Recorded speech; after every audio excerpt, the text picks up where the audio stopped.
تصريح يبكي الملايين والعشاق من كرة القدم. محمود الزنفولي في أول تصريح له بعد انتقاله وبشكل رسمي إلى غزل المحلة قادما من النادي الأهلي قلعة البطولات والألقاب. محمود الزنفولي في رحلة استغرقت فقط عام في صفوف النادي الأهلي. قال محمود الزنفولي وبعد انضمامه وبشكل رسمي إلى غزل المحلة: الحقيقة كنت بتمنى إن رحلتي تبقى أطول شوية وأثبت نفسي بين جدران النادي الأهلي. أنا بمتلك إمكانيات، ولكن في وجود محمد الشناوي ومصطفى شوبير صعب جدا إني ألعب في النادي الأهلي بشكل رسمي. مصطفى شوبير بيمتلك إمكانيات عالية جدا ومحمد الشناوي كمان، فإنك تنافسهم من الأساس هيكون شيء صعب، وإنك تحجز مركزك وتكون أساسي في مباريات النادي الأهلي حاجة عايزة معجزة وحاجة صعبة جدا جدا.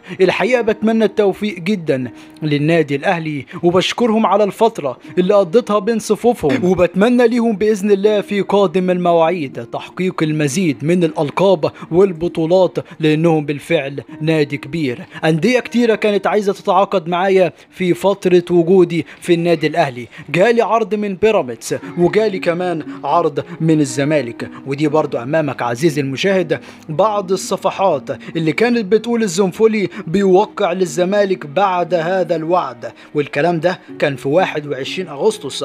وكمان حتى بيراميدز يعني بعد تلقيه عرض من بيراميدز الزنفولي يطلب تحديد مصيره، والأهلي بينتظر موقف الشناوي. الكلام ده برضو كان في 25 يونيو الماضي، وكل ده كان بسبب ان الزنفولي مش بيشارك مع النادي الأهلي، لأن في حالة إصابة محمد الشناوي فالشوبير موجود، وفي حالة إصابة شوبير فالشناوي موجود.